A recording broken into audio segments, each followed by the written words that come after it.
ওস্তাদ, একটা মেয়ে এক ড্রাইভারকে জিজ্ঞেস করলো, ভাই আপনি কতটুকু লেখাপড়া করছেন? তখন ড্রাইভারটা একটা মুচকি হাসি দিয়ে বলল, 2 পর্যন্ত লেখাপড়া করছি। মেয়েটা তখন বলল, কেন? তখন ড্রাইভারটা তাকে বলল, আপনাকে 3টা কারণ দেখাই।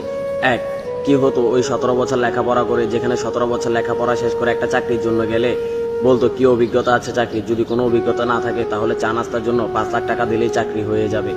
আর দেখেন, আমরা মাত্র 6 বছর হেল্পারি করে আজকে প্রতিষ্ঠিত। আমাদের এই 20,000 টাকার লাইসেন্সটা আমরা যে কোনো জায়গায় শো করলে আমাদের চাকরি হয়ে যায়।